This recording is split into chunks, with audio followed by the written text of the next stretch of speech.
اعوذ باللہ من الشیطان الرجیم بسم اللہ الرحمن الرحیم۔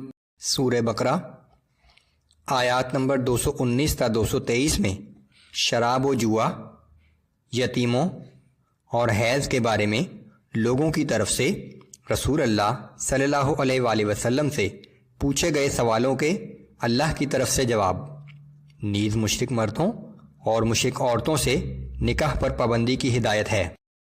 اعوذ باللہ من الشیطان الرجیم یسألونک عن الخمر والمیسر۔ اے نبی صلی اللہ علیہ وآلہ وسلم، لوگ آپ سے شراب اور جوئے کا حکم دریافت کرتے ہیں۔ قل فیہما اثم کبیر ومنافع للناس واثمہما اکبر من نفعہما۔ آپ فرما دیجئے کہ ان دونوں میں بڑا گناہ ہے اور لوگوں کے لیے کچھ دنیاوی فائدے بھی ہیں، مگر ان دونوں کا گناہ ان کے فائدے سے بہت زیادہ ہے۔ شراب اور جوئے کی حرمت 3 مرحلوں میں نازل کی گئی۔ پہلے مرحلے میں تنبیہ کی گئی، دوسرے مرحلے میں نشے کی حالت میں نماز پڑھنے پر پابندی لگائی گئی، اور تیسرے مرحلے میں مکمل پابندی لگا دی گئی۔ یہ پہلے مرحلے کی آیت ہے جہاں یہ تنبیہ کر دی گئی ہے کہ ان کا گناہ ان کے فائدے سے بہت زیادہ ہے۔ وَيَسْأَلُونَكَ مَاذَا يُنْفِقُونَ قُلِ الْعَفْوَ كَذَلِكَ يُبَيِّنُ اللَّهُ لَكُمُ الْآيَاتِ لَعَلَّكُمْ تَتَفَكَّرُونَ فِي الدُّنْيَا وَالْآخِرَةِ۔ اور لوگ آپ سے یہ بھی پوچھتے ہیں کہ اللہ کی راہ میں کیا خیرات کریں۔ آپ فرما دیجئے کہ جو مال بھی ضرورت سے زیادہ ہے، اللہ تعالیٰ اس طرح تمہارے لیے اپنے احکام کھول کھول کر بیان فرماتا ہے تاکہ تم دنیا اور آخرت کے معاملات میں غور و فکر کرو۔ یہ ترغیب زکوٰۃ کے علاوہ ہے جو کہ لازمی اور فرض ہے۔ حقیقت یہ ہے کہ مال و دولت اللہ ہی کی جانب سے عطا کیا جاتا ہے اور اس کا مقصد امتحان ہے۔ انسان کو یہ اختیار دیا گیا ہے کہ اس میں سے جتنا چاہے اس چند روزہ دنیا کی آسائشیں حاصل کرنے کے لیے صرف کر لے، اور جتنا چاہے آخرت کی ہمیشہ ہمیشہ زندگی کی نعمتیں حاصل کرنے کے لیے اللہ کی راہ میں صدقہ و خیرات کے طور پر صرف کرے۔ وَيَسْأَلُونَكَ عَنِ الْيَتَامَى قُلْ إِصْلَاحٌ لَهُمْ خَيْرٌ۔ اور آپ سے یتیموں کے بارے میں پوچھتے ہیں، آپ فرما دیجئے کہ ان کے معاملات کی اصلاح کرنا بہت بہتر ہے۔ وَإِن تُخَالِطُوهُمْ فَإِخْوَانُكُمْ وَاللَّهُ يَعْلَمُ الْمُفْسِدَ مِنَ الْمُصْلِحِ۔ اور اگر تم ان کے خرچ کو اپنے ساتھ ملا لو تو وہ بھی تمہارے بھائی ہیں، اور اللہ خوب جانتا ہے کہ خرابی کرنے والا کون ہے اور بھلائی کرنے والا کون ہے۔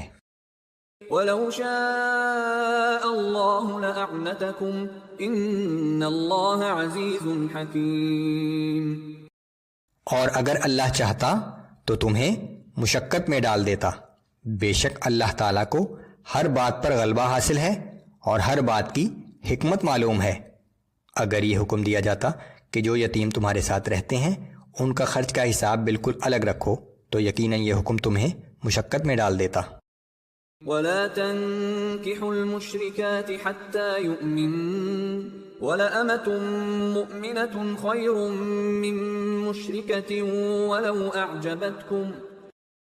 اور جب تک مشرک عورتیں ایمان نہ لے آئیں ان کے ساتھ نکاح مت کرو، بے شک مسلمان لونڈی مشرک آزاد عورت سے بہتر ہے، خواہ وہ تمہیں بھلی ہی لگے۔ وَلَا تُنكِحُوا الْمُشْرِكِينَ حَتَّى يُؤْمِنُوا وَلَعَبْدٌ مُؤْمِنٌ خَيْرٌ مِّن مُّشْرِكٍ وَلَوْ أَعْجَبَكُمْ۔ اور مسلمان عورتوں کا مشرک مردوں سے بھی نکاح نہ کرو جب تک وہ ایمان نہ لے آئیں، اور یقیناً مومن غلام بہتر ہے مشرک مرد سے، خواہ وہ تمہیں بھلا ہی لگے۔ اولئک یدعون الی النار واللہ یدعو الی الجنة والمغفرة بإذنہ وَيُبَيِّنُ آيَاتِهِ لِلنَّاسِ لَعَلَّهُمْ يَتَذَكَّرُونَ۔